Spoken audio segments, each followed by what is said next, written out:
Masih di materi sebelumnya, jadi minggu ini kita akan bahas cash flow. Nah, cash flow ini kita masuk di problem 6 tentang awake company. Nah, di sini tersaji comparative statement of financial position Desember 31, 2018 and 2019. Jadi, di sini tuh ada posisi keuangan, laporan posisi keuangan perusahaan selama 2 tahun di 2018 dan 2019. Nah, dia itu terdiri dari aset, terus liabilities, sama equity. Nah, untuk di aset sendiri, dia itu ada ralat di goodwill. Untuk goodwill itu nanti kita ganti menjadi franchise. Nah, kalau udah berarti kita bisa coba untuk menghitungnya. Hal pertama yang harus kita lakukan kalau kita mendapat informasi mengenai comparative statement of financial position, berarti kita harus mencari increase atau decrease-nya, kenaikan atau penurunan dari si aset, liability, sama equity-nya. Nah, caranya berarti tinggal kita selisihkan di tahun 2019, ya kan, dengan 2018.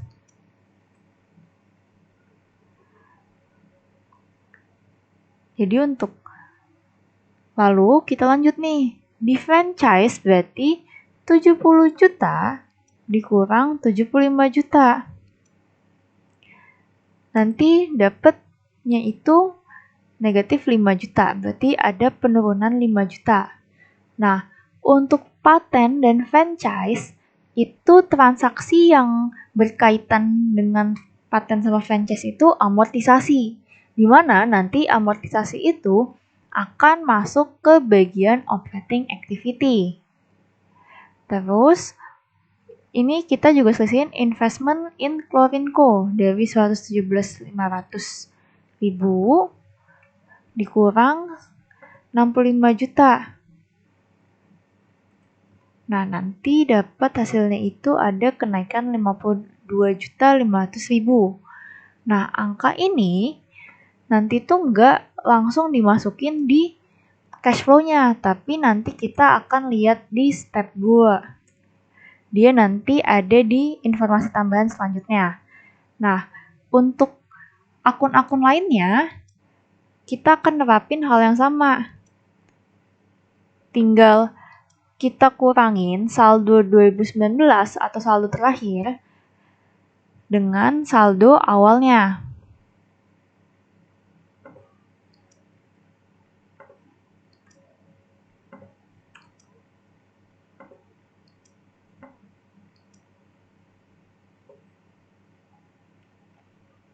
Nah, kalau sudah kita selisihkan antara saldo 2019 dengan 2018, berarti kita bisa lanjut lagi nih ke soalnya.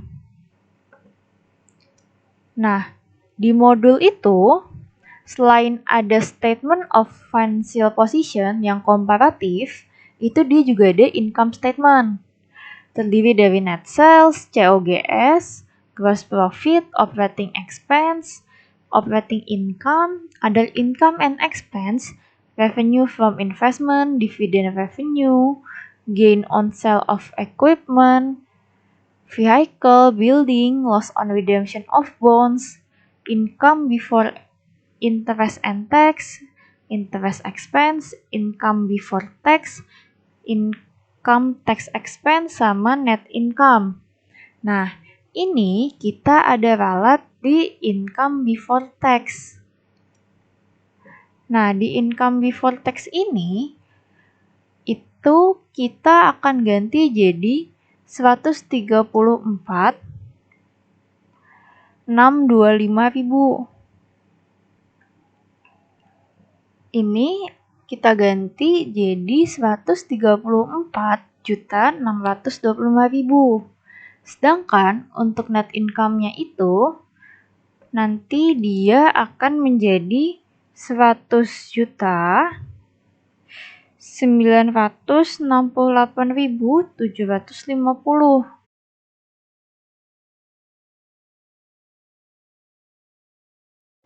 Selain ada comparative financial position, kita juga disediakan income statement. Dimulai dari net sales, COGS, lalu ada gross profit, operating expense, operating income, other income and expense, income before interest and tax, interest expense, income before tax, income tax expense, sama net income. Nah, sebelumnya ada ralat. Di income before tax itu menjadi 134.625.000. Sedangkan untuk net income itu menjadi 100.968.750. Nah, bisa kita lihat nih di Excel kita.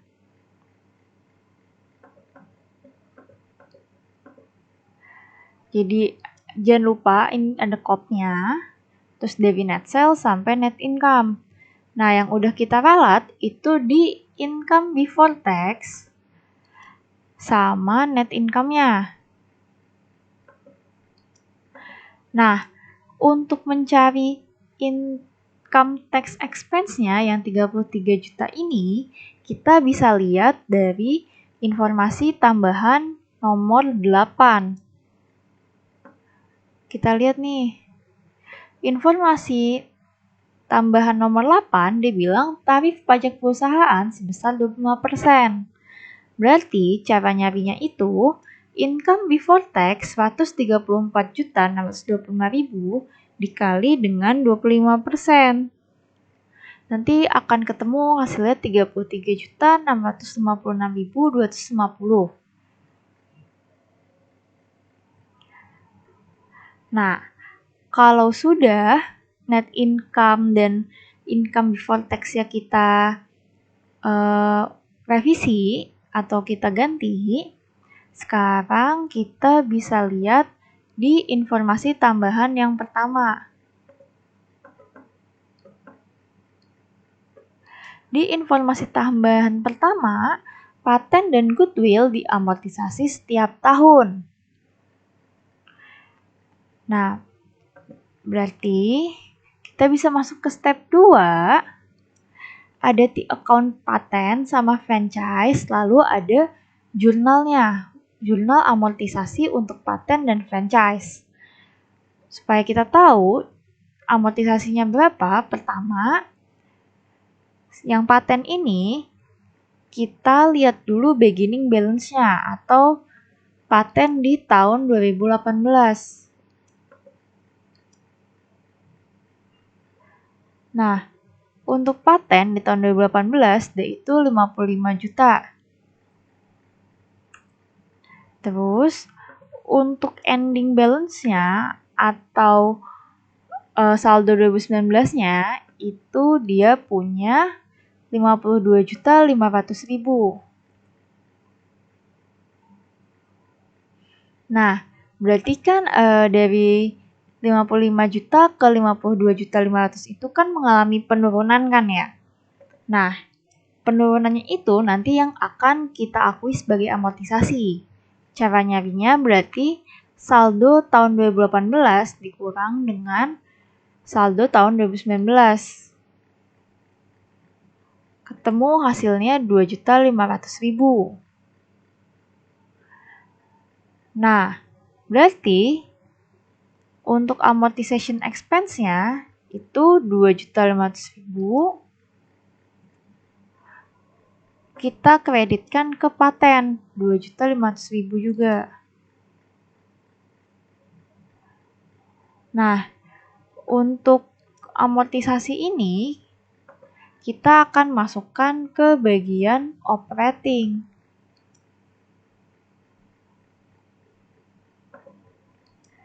Operating.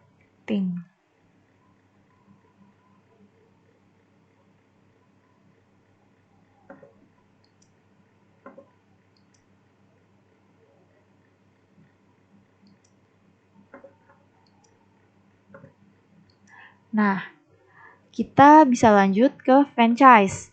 Caranya juga sama nyarinya. Berarti saldo awalnya tahun 2018 75 juta. Terus ada saldo akhir itu 70 juta. Nih yang di 2019. Terus kita cari nih penurunan nilainya. Berarti sama aja kayak 75 juta dikurang dengan 70 juta. Dapat nanti hasilnya 5 juta. Berarti amortization expense untuk franchise itu 5 juta.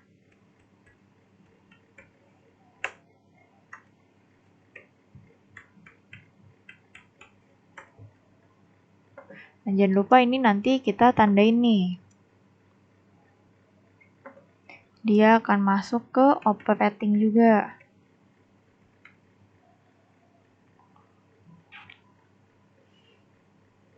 Nah, lalu kita lanjut ke informasi tambahan yang lain. Nah, di info kedua, Klorinko mengumumkan laba sebesar 250 juta dan membagikan dividen sebesar 75 juta.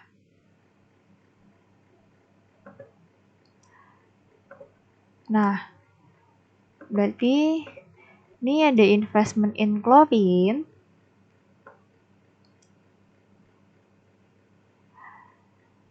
Lalu jurnalnya itu karena dia Klorin itu kan investmentnya sama dengan 30%. Berarti kan dia dicatatnya itu sebagai equity kan. Nah, pertama yang harus kita lakukan itu kita mencatat saldo sebelumnya, saldo tahun 2018. Nah, kita lihat nih, saldo tahun 2018 itu 65 juta. Dan endingnya itu saldo 2019 yaitu 117.500.000. Nah, karena ini ada selisih kan, pertama kita itu mencatat revenue from share investment-nya. Nah, kalau misalkan di equity, ketika kita dapat revenue from share investment, itu sama aja kita kayak menambah nilai investasi kita di perusahaan tersebut. Berarti, itu kita taruh di debit. Nah, cara nyari angka revenue-nya itu dengan cara revenue sama dengan net income yang dimiliki oleh Klorinko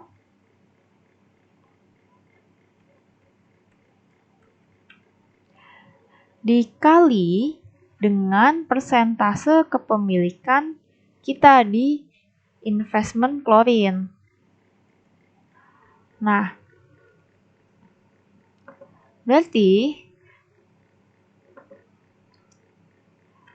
nanti sama aja 250 juta dikali 30%.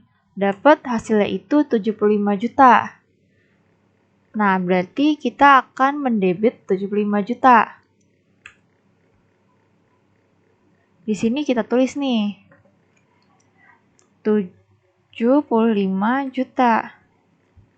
Sesuai dengan yang tadi udah kita hitung. Revenue-nya 75 juta sama 75 juta.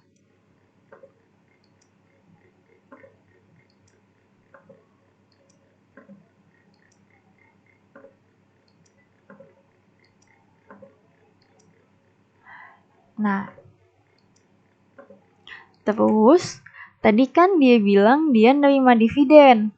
Nah, kalau untuk dividen yang investmentnya itu lebih dari 20%, Berarti kan dia masuknya itu ke equity, di mana pada saat pembagian itu dividen pada share investment klorin.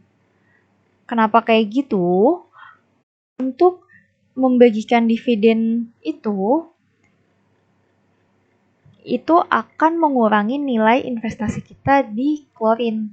Ibaratnya kayak uang untuk membayar dividen itu berasal dari revenue yang kita dapetin dari si klorin.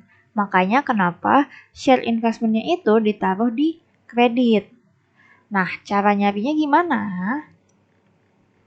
Berarti 65 juta ditambah dengan 75 juta dikurang dengan 117.500.000. Jadi sama aja kayak saldo awal 2018 ditambah dengan penambahan investment yang berasal dari pengakuan revenue-nya, revenue investment, terus dikurang dengan ending saldonya, yaitu saldo investment klorin tahun 2019. Dapat nanti hasilnya itu 22.500.000. Atau caranya itu dividen sama dengan 75 juta dikali dengan persentase kepemilikan si Oweko. Oweko kan punya 30% di investment klorin. Jadi tinggal dikali 30%. Nanti hasilnya juga akan 22.500.000. Nah, berarti dividennya itu kita dapat dari angka sini 22.500.000 dan share investmentnya juga sama angkanya 22.500.000.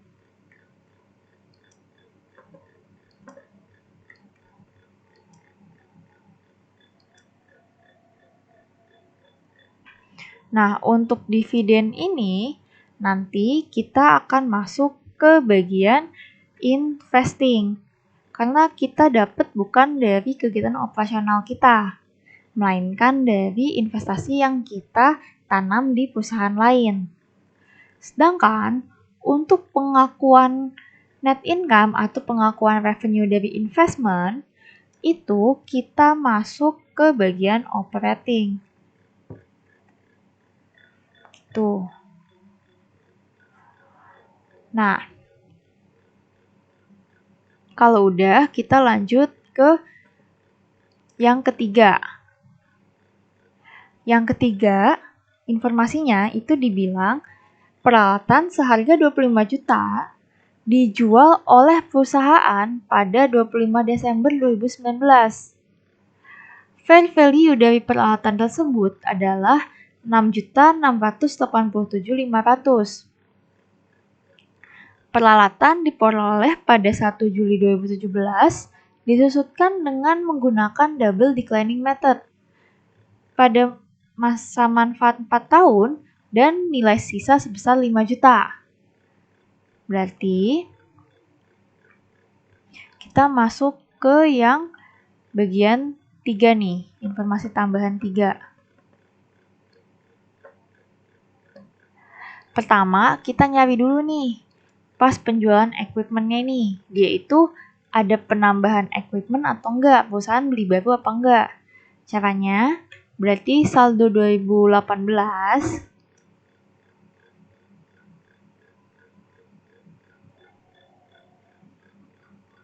70 juta, terus endingnya itu dapat dari saldo 2019 85 juta. Nah, kan dia itu yang dijual equipment-nya senilai 25 juta. Peralatan seharga 25 juta dijual oleh perusahaan. Jadi, Nanti yang dimasukin ke T-account untuk pas saat kita ngejual, kreditnya itu adalah cost barang yang kita jual. Cost barang yang kita jual itu 25 juta.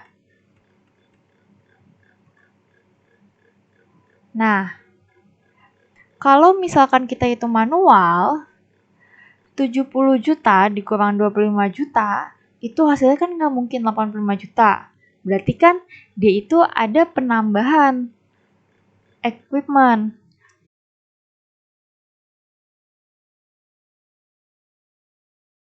Cara nyari equipment yang kita baru beli, itu caranya 85 juta ending equipment tahun 2019 ditambah dengan yang dijual, barang yang kita jual, terus dikurang dengan beginning si equipment tahun 2018.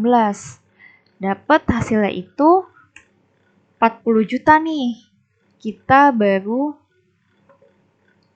beli 40 juta. Terus karena kita ngejual, kita tuh harus ngitung accumulated depreciation-nya berapa. Jadi, dia itu kan belinya itu di tanggal 1 Juli 2017. Terus dia ngejual di 25 Desember 2019. Disusutkan dengan menggunakan double declining method dan masa manfaatnya itu 4 tahun dan nilai sisa sebesar 5 juta. Nah, kalau double declining kan nilai sisa itu nggak dipakai. Berarti caranya itu 2/4 nih. 2 kan double declining itu sama aja 2 dikali 100% dibagi dengan useful life-nya, di mana useful life untuk equipment ini kan 4. Terus dikali dengan cost awalnya. Cost awalnya itu kan 25 juta tuh. Terus dikali sama 6/12. Kenapa di tahun 2017 dikali 6/12? Karena pertama kali dia punya itu pas di tanggal 1 Juli 2017. Berarti amortisasi pada tahun 2017 itu hanya dari bulan Juli, tanggal 1 Juli sampai dengan 31 Desember. Di mana hal tersebut itu termasuk 6 bulan. Jadi 6/12.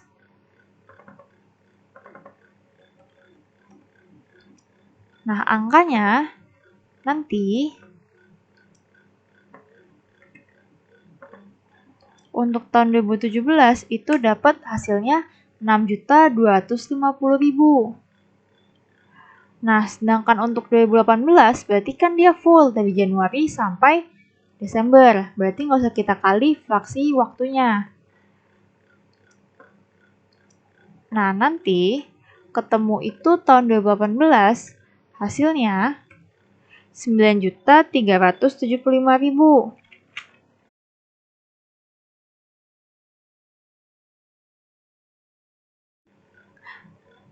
Nah, untuk tahun 2019 itu kan dia full setahun tuh, berarti kita nggak perlu kali fraksi waktunya. Nah, kan dia itu rumusnya double declining cost dikurang accumulated depreciation. Nah, di 2019 itu dia dapat hasilnya itu 9.375.000. Nah, caranya gimana? Berarti ini tuh 9.375.000 itu sama aja kayak 25 juta kos yang awal dikurang dengan depresiasi tahun 2018 dikurang dengan depresiasi tahun 17 juga. Dapat nanti hasilnya 9.375.000. Baru nanti kita kalikan dengan 2/4 dikali 100%. Berarti nanti akan dapat hasilnya itu 4.687.500 untuk tahun 2019. Berarti kita bisa jumlahin nih. accumulated depreciation-nya berapa?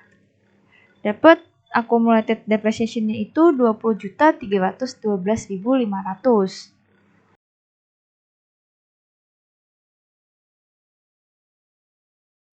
Untuk menghitung depresiasi, berarti kita harus ngitung the account dari accumulated depreciation dari si equipment. Pertama, itu berarti kita beginning balance dari accumulated depreciation equipment itu 22.500.000 dan endingnya 9.687.500. Berarti yang di sini 22.500.000 terus endingnya itu 9.687.500. Terus kan tadi kita itu sempat ngejual, otomatis kita kayak menghapus accumulated depreciation dari si equipment yang udah kita jual. Berarti angkanya itu sama kayak yang udah kita hitung, 20.312.500.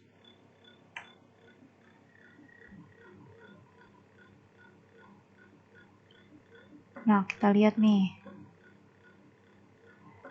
Nah, cara mencari depre equipment tahun 2019 itu caranya accumulated depreciation tahun 2019 itu 9.687.500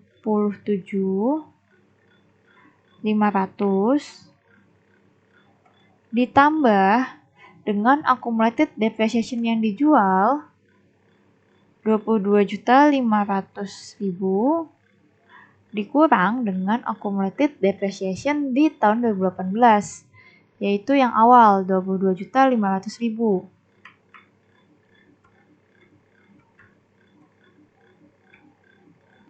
Nah, nanti angkanya itu akan dapat depresiasinya sebesar 7.500.000. Ini untuk depreciation expense.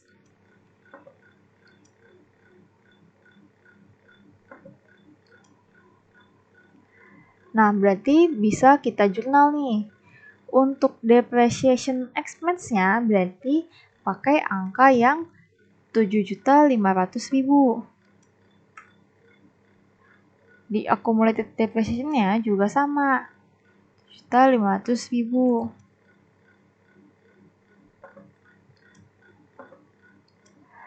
Terus, untuk pas penjualannya, kita lihat nih, vehicle itu cost-nya 25 juta.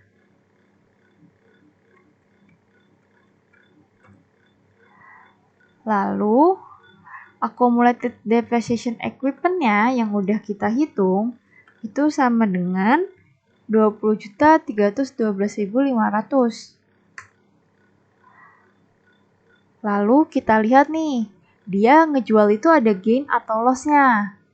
Kita bisa lihat dari step pertama yang kata net income.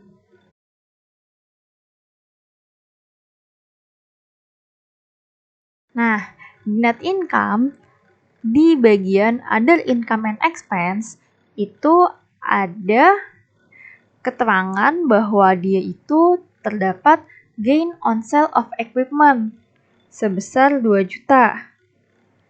Berarti untuk pada saat penjurnalan jual equipment itu kita ada gain on sale of equipment itu senilai yang ada di net income kita. Di net income itu ada 2 juta. Berarti nanti dapat hasilnya gain on sale of equipment-nya itu 2 juta.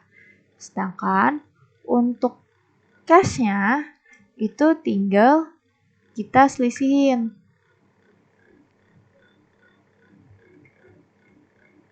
Dari kreditnya yang 25 juta sama 2 juta dikurang dengan accumulated depreciation equipment yang udah kita hitung. dapat hasilnya itu 6.687.500. Atau kalau misalkan di soal itu ada kata-kata fair value kayak ini. Fair value dari peralatan tersebut adalah 6.687.500. Jadi itu tuh kayak udah apa ya? Fair value itu harga yang atau nilai barang yang kita terima kasnya. Jadi 6.687.500. Gitu. Nah, lalu kita bisa lihat di informasi nomor 4. Kendaraan yang diperoleh pada 1 Januari 2016 dijual pada 1 Juli 2019. Biaya perolehan 80 juta. Biaya perolehan itu 120 juta. Terus di transaksi ini perusahaan menerima kas sebesar 80 juta. Kendaraan tersebut disusutkan dengan metode garis lurus, nilai sisa 25 juta dan umur manfaat 8 tahun. Berarti cara nyarinya itu kita awalnya masuk ke vehicle nih. Saldo awal vehicle itu sama aja 300 juta nih tahun 2018.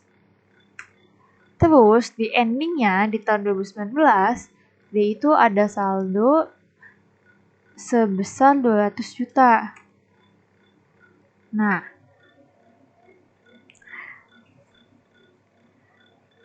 lalu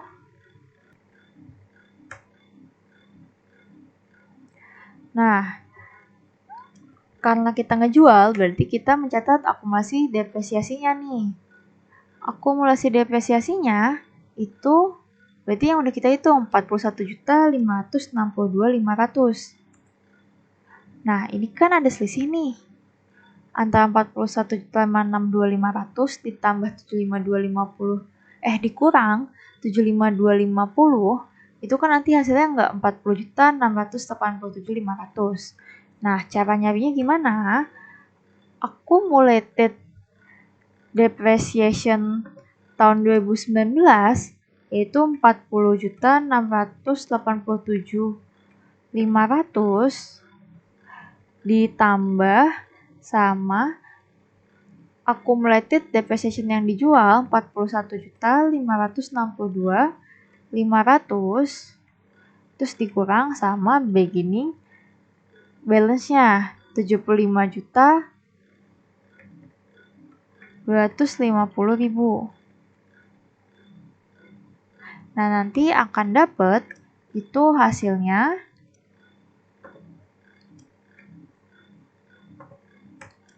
7 juta untuk depreciation si vehicle.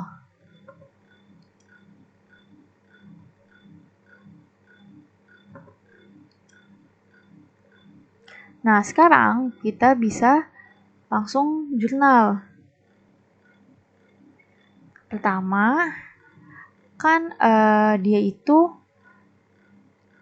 penjualan vehicle ada di step 1 pas bagian other income and expense-nya. Kita lihat nih.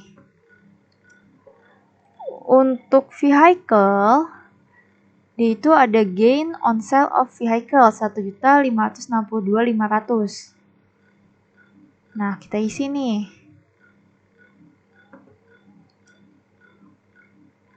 Berarti di jurnal ini dia itu ada gain on sale of vehicle. Gain on sale of vehicle. Nah, angkanya didapat dari net income yang dibuat tadi. Yang 1.562.500. Terus untuk vehicle-nya itu kan 120 juta nih. Sama kayak yang di yang dijual. Terus untuk accumulated depreciation-nya kita dapat hasilnya itu 41.562.500.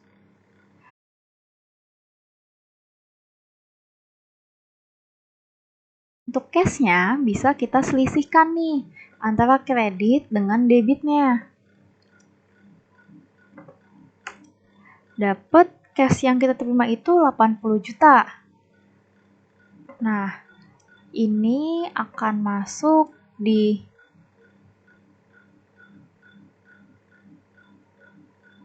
investment, lalu untuk gain-nya akan masuk di bagian operating.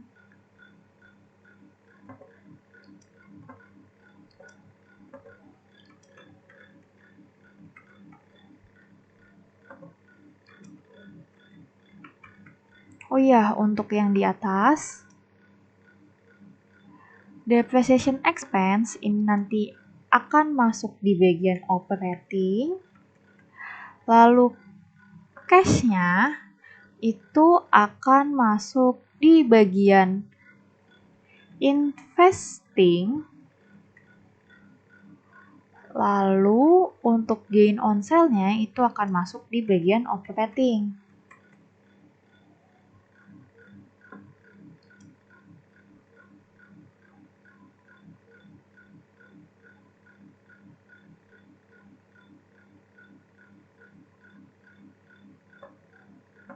Nah, untuk cash-nya ini akan kita warna.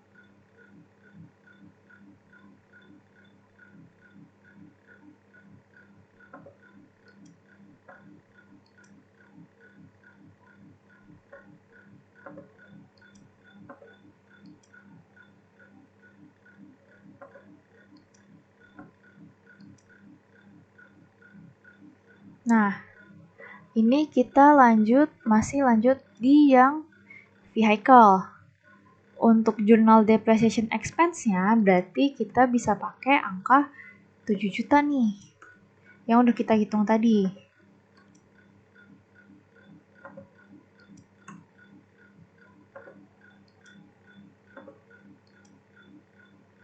Nah, 7 juta ini nanti akan masuk di bagian operating.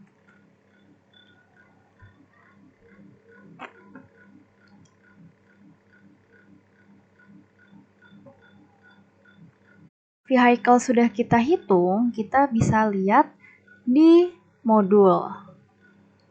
Selanjutnya itu kita masuk ke penjualan gedung. Penjualan gedung itu terjadi pada tanggal 20 Desember 2019. Dia itu dibilang memperoleh kerugian sebesar 15 juta. Gedung diperoleh pada 5 Januari 2015 dengan masa manfaat 25 tahun tanpa nilai sisa, metode garis lurus. Pada tahun ini, perusahaan juga melakukan pembelian gedung dengan harga perolehan itu 110 juta secara tunai. Nah, berarti kita nggak diketahui kan kos si gedung yang lama. Nah, untuk cari tahu kos gedung yang lama, itu cara nyarinya kita pakai T account.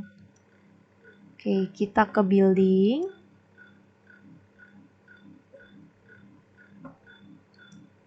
Nah, di building pertama itu kita beginning balance si building di tahun 2018 itu 350 juta. Terus endingnya itu 250 juta.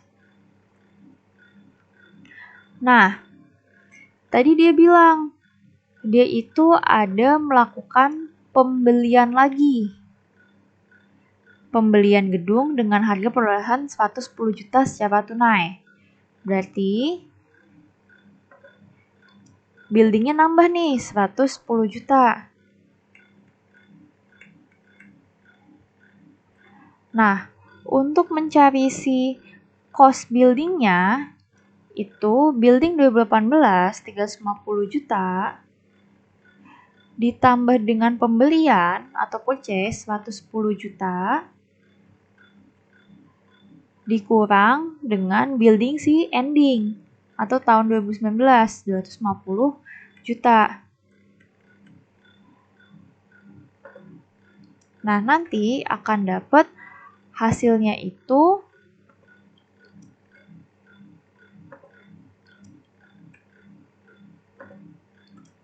210 juta.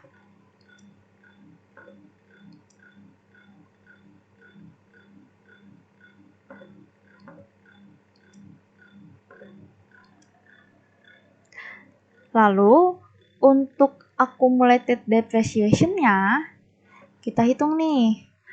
Dia itu kan cost-nya 210 juta.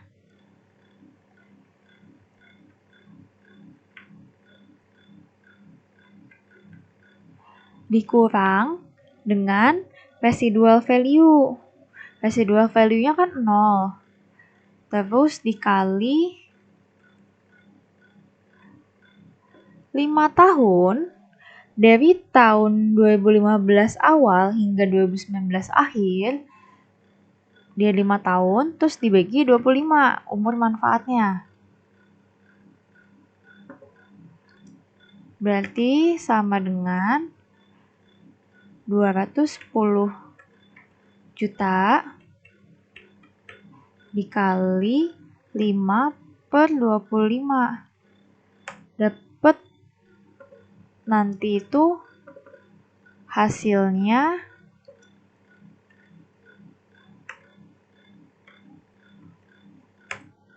42 juta. Nah, kita hitung nih. Akumulasi depresiasi tahun 2018 untuk building itu 55 juta dan endingnya 52 juta. Berarti dia ini 55 juta. Terus endingnya 52 juta.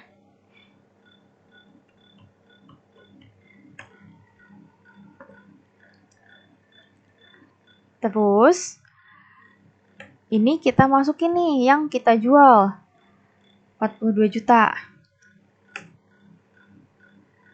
Nah, untuk mencari si depresiasi tahun 2019 itu berarti angkanya DP accumulated depreciation 2019 52 juta ditambah sama accumulated DP yang dijual 42 juta dikurang sama accumulatednya yang di tahun 2018 55 juta. Nanti akan dapat itu hasilnya 39 juta untuk depresiasinya.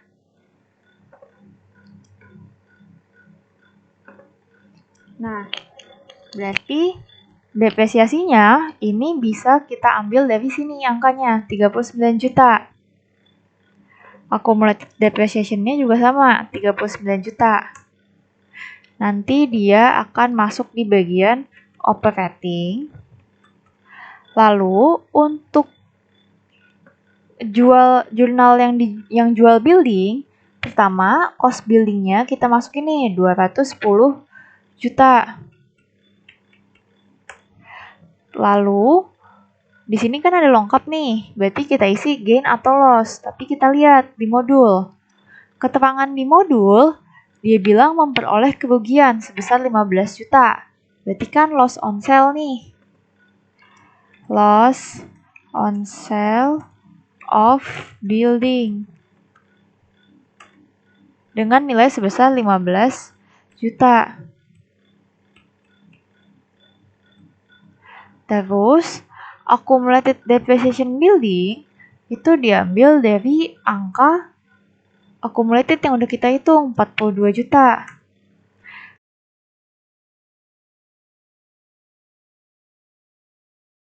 Cash-nya tinggal kita selisihin. Berarti kredit 210 juta dikurang 42 juta dikurang 15 juta. Dapat nanti hasilnya itu 153 juta. Nah, untuk 153 juta ini nanti kita akan masuk ke bagian investment. Sedangkan untuk loss on sale itu akan kita masukkan ke bagian operating.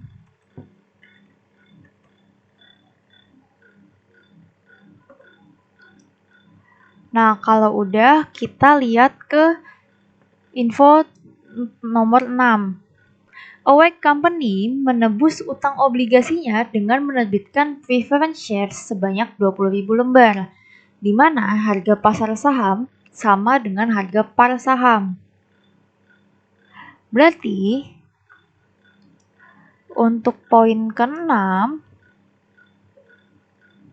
share capital kita lihat nih.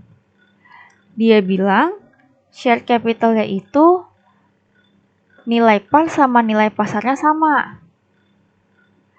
Dan dia itu nerbitin sebanyak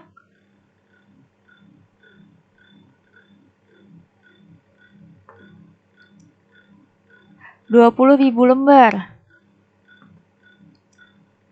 Nah, parnya kan 5.000. Berarti 20.000 dikali dengan 5.000. Dapat hasilnya itu 100 juta. Lalu, untuk bonds payable itu kita bisa lihat dari angka yang di step pertama nih, yang di bonds payable long term. Dia itu ada selisih dari tahun 2018 dan 2019 itu turun sebesar 91.500.000.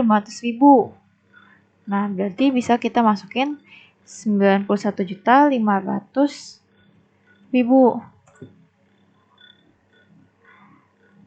Nah, karena lebih besar kredit dibandingkan dengan debit, berarti dia itu ada loss on redemption of bonds. Dapat selisihnya itu 100 juta dikurang 91.500.000. Dapat hasilnya itu 8.500.000.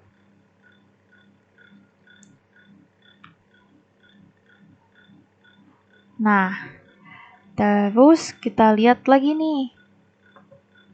Poin selanjutnya, perusahaan itu mengumumkan dan membayarkan dividen tunai.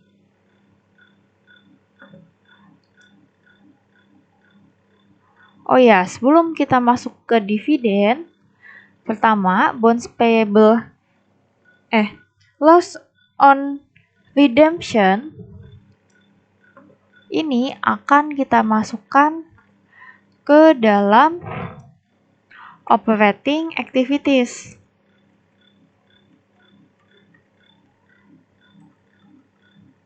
Sedangkan untuk share capital preference itu akan kita masukkan ke dalam non-cash activity. Nah, kita masuk ke poin yang ke-7 nih. Di poin ke-7 dia bilang Awake Company itu membagikan dividen. Nah, kalau membagikan dividen itu kita lihat dari T-accountancy retained earnings. Pertama, kita lihat nih beginning-nya atau tahun 2018-nya. Dia retained earnings itu sebesar 129 juta. Dengan ending 150 juta.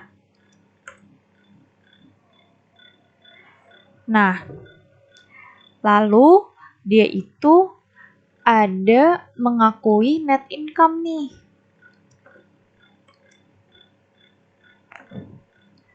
Nah, net income perusahaan Awake itu sebesar 100.968.750. Nah, kalau di jumlah, itu kan hasilnya nggak lebih dari 150 juta tuh. Nah, untuk membayar dividen, kita akan dapat hasilnya dari beginning retained earning ditambah net income dikurang dengan retained earnings yang lama. Retained earnings yang baru 2019. Nanti akan dapat hasilnya itu 79.968.750. Nah, angka ini yang nantinya kita kenal. Retained earnings-nya berarti 79.968.750. Terus kreditnya itu cash dividend sebesar 79.968.750.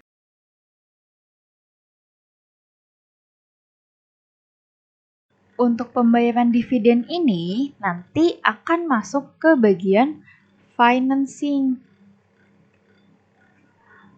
Lalu kita lanjut nih, ada yang satu lagi, share capital ordinary issuance atau penerbitan share capital ordinary.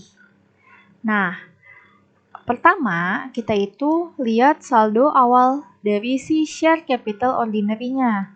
Di tahun 2018 dia itu ada 120 juta. Lalu untuk endingnya atau di tahun 2019 dia itu ada 180 juta. Nah, berarti kan awalnya 120 juta terus akhirnya 180 juta. Berarti dia itu ada penambahan sebesar 60 juta.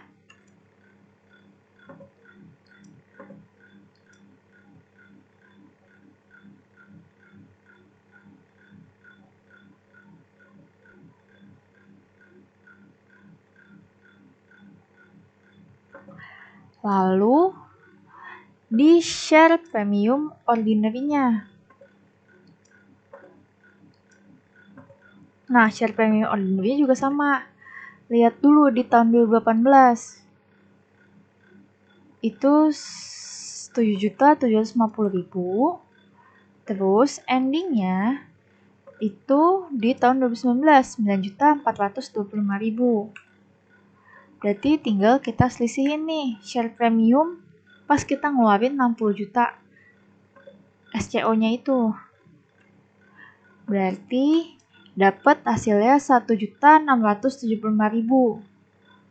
Nah, kita masukin nih. Share premium ordinary-nya itu 1.675.000. Terus share capital ordinary itu sama dengan 60 juta. Nah, untuk cash ya tinggal kita jumlahin. Share premium ordinary sama share capital ordinary. Hasilnya itu 61.675.000.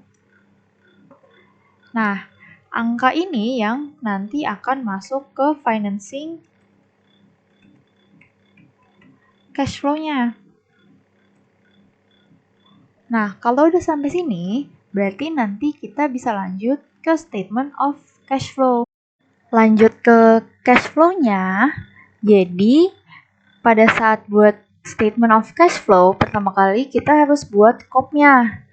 Nama perusahaan, statement of cash flow indirect method, terus for the year ended December 31st, terus itunya tahunnya tuh disesuaiin nanti sama soalnya.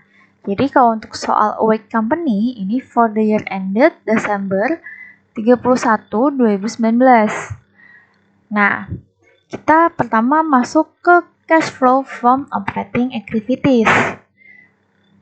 Ini ada net income, angkanya kita ambil dari net income yang dimiliki oleh perusahaan, yaitu 100.968.750 ada di income statement. Lalu ada amortisasi nih. Nah, amortisasi itu kita lihat dari step 2, poin pertama.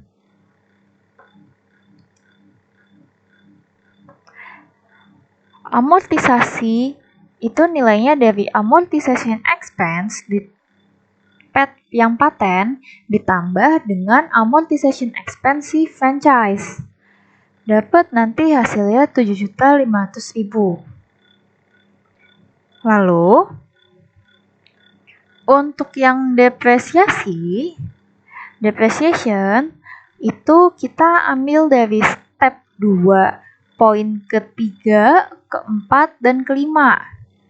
Pertama kita lihat dari depresiasi equipment. Itu angkanya 7,5 ditambah sama depresiasi vehicle 7 juta. Lalu ditambah lagi dengan depresiasi si building 39 juta. Dapat nanti hasilnya 53.500.000. Jadi 7.500.000 ditambah 7 juta ditambah 39 juta. Dapat hasilnya nanti 53.500.000 total untuk depresiasi. Lalu di revenue from investment. Nah, di revenue from investment ini, D itu hanya menaikkan nilai si investmentnya, tapi kita nggak benar-benar nerima uang kasnya. Jadi, kita kurangin nih nanti, kita minus. Terus kita lihat di step 2.2.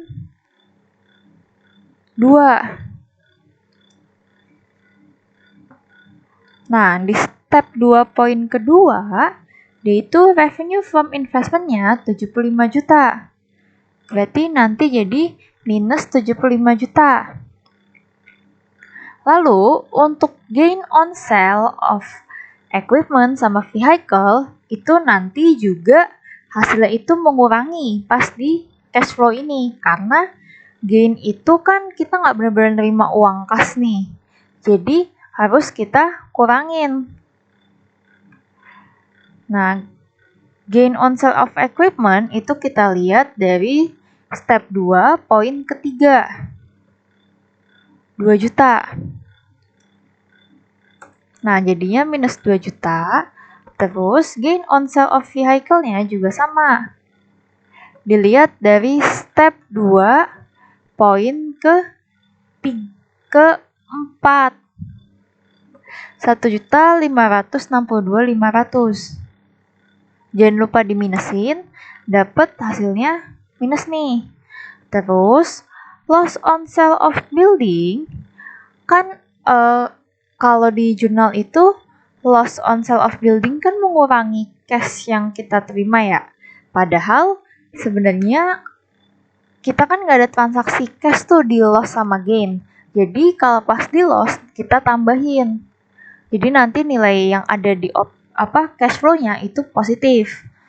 Kita lihat loss on sale of building itu ada di step 2, informasi tambahan nomor 5. Dia ada loss sebesar 15 juta. Lalu ada loss on redemption on bonds. Nah, itu kita lihat dari step 2, poin ke-6. Karena dia loss, berarti nilainya nanti positif di cash flow-nya, berarti 8.500.000 nilainya.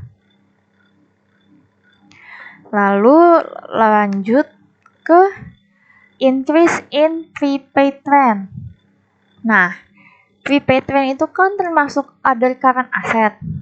Dimana kalau misalkan ada kenaikan di aset, berarti cash-nya itu berkurang. Karena ibaratnya untuk naikin si nilai asetnya, itu kan berarti kita mengeluarkan sejumlah uang nih untuk kita dapetin aset tersebut atau tambahan asetnya. Berarti increase itu nanti minus. Increase in prepaid rent itu kita lihat dari step 1. kita lihat peningkatannya sih prepaid rent. Prepaid rent itu meningkat 4.500.000. Jadi nanti di cash flow-nya itu minus 4.500.000. Nah, kalau decrease in prepaid insurance berarti nanti dia itu berlawanan. Jadi kalau misalkan decrease itu nanti pas dihitung selisihnya itu minus, cuma kalau nanti pas di cash flow-nya, di laporan cash flow-nya itu nanti bakal jadi positif. Gitu. Kita lihat di step 1. Decrease prepaid insurance. Jangan lupa sama dengan minus, terus baru selisih dari si prepaid insurance. Dapat hasilnya itu 1.650.000. Terus lanjut ke increase inventory. Berarti nanti dia kalau increase in inventory hasilnya itu negatif. Inventory 4.700.000. Di cash flow jadi minus 4.700.000.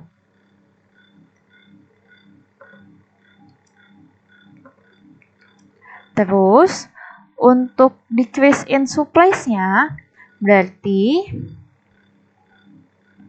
minus, kita lihat di step 1, supplies itu decrease-nya 635.000. Nah, nanti kalau di cash flow jadinya itu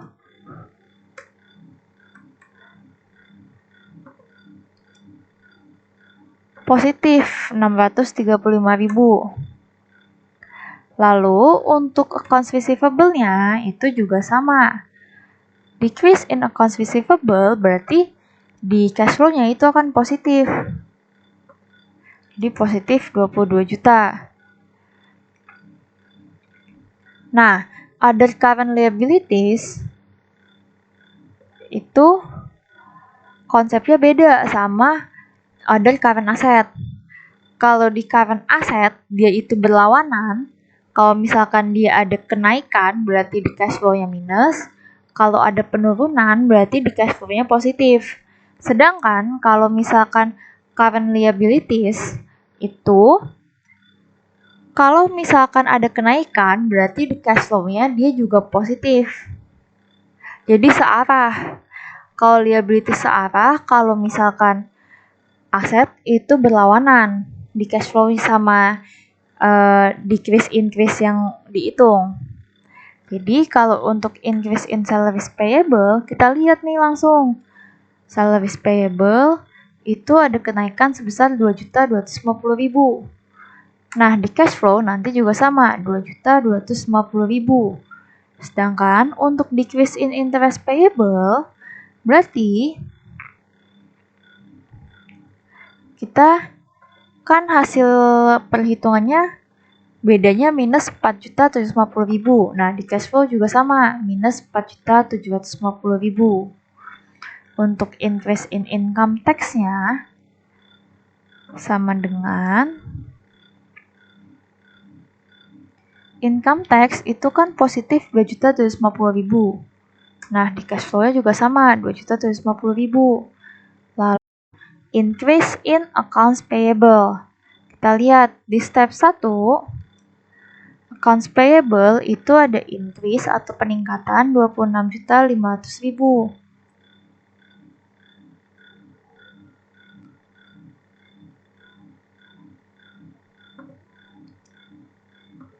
Nah, lalu kita jumlahin nih yang udah kita hitung. Dari amortisasi sampai ke increase in accounts payable. Dapat hasilnya itu 47.772.000. Nah, net cash provided from operating activities itu kenapa provided? Karena nanti kalau kita jumlah antara net income 100.968.750 dengan adjustment yang kita lakukan sebelumnya itu akan bernilai positif. Makanya kenapa dia net cash provided.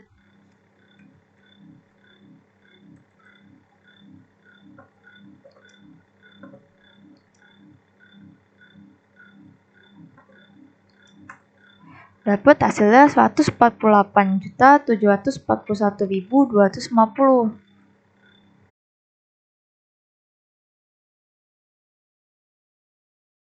Udah, kita bisa lanjut ke aktivitas investing. Di investing itu dia ada transaksi-transaksi yang biasanya berkaitan dengan fixed asset dan investment.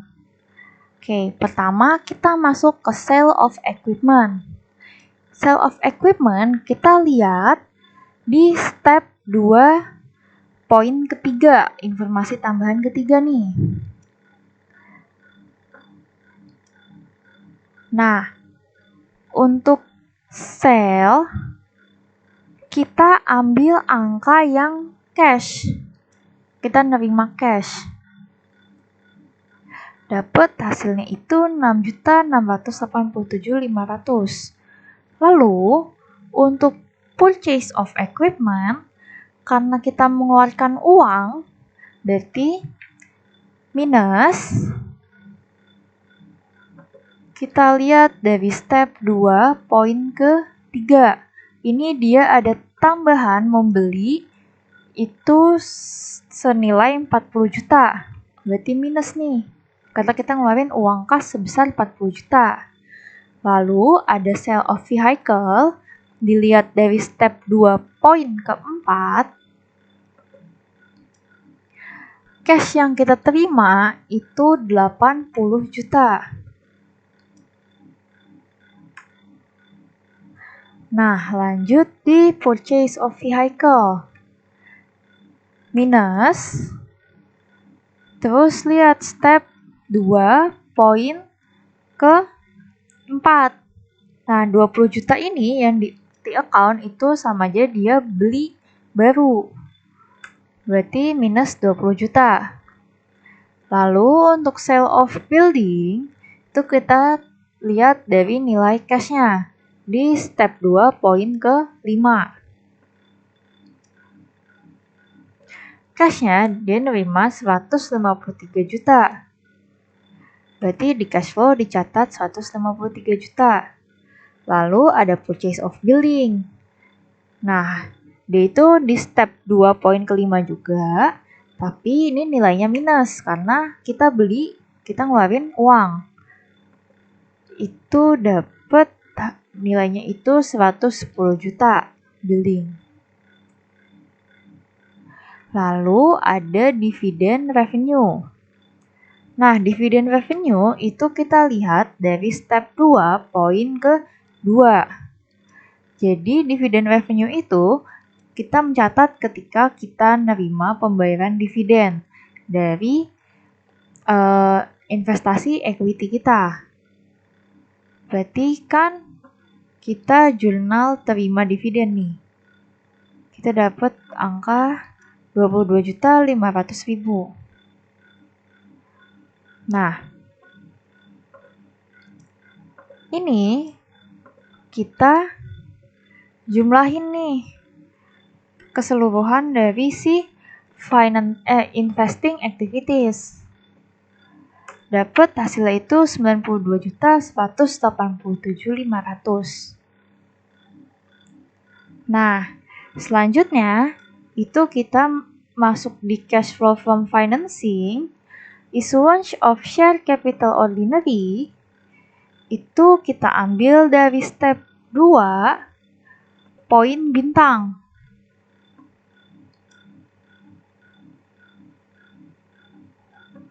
Nah, kita ambil angkanya itu dari angka cashnya 61.675.000. Lalu untuk payments of dividend, karena kita membayar dividen, otomatis kan cashnya keluar, berarti minus nih. payment of dividend itu 79.968.750 dari angka T account. Nah, dapat nih.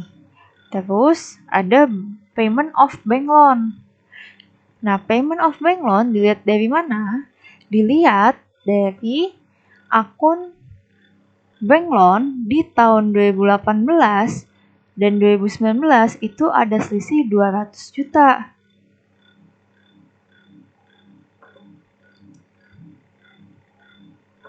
Berarti langsung kita klik aja nih.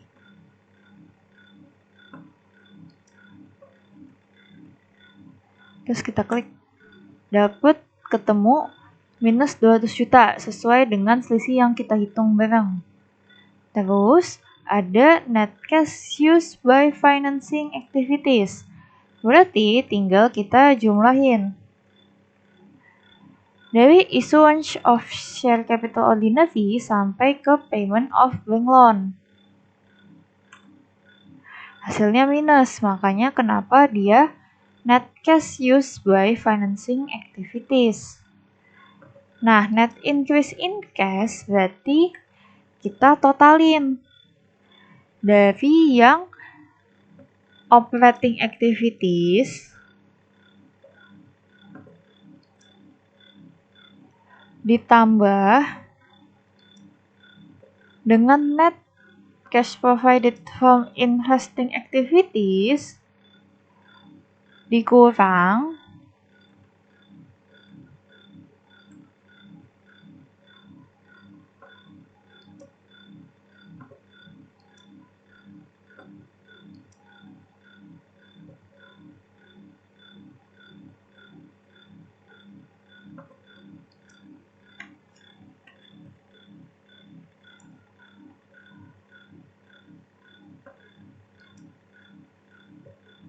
net cash provided, investing sama financing itu kita jumlahin.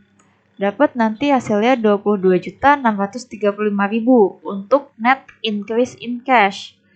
Terus untuk beginning cash-nya kita lihat di step 1. Beginning cash-nya itu 50.500.000. Lalu untuk ending cash-nya itu kita pertama menghitung secara yang ada di cash flow-nya. 22 juta ditambah 50.500.000. Dapat hasilnya ini 73.135.000. Nah, angka ini kita sesuaikan dengan cash yang ada di tahun 2019 yang di step 1. Nah, ternyata ini sama 73.135.000. Jadi, pengerjaan cash flow-nya itu udah sesuai.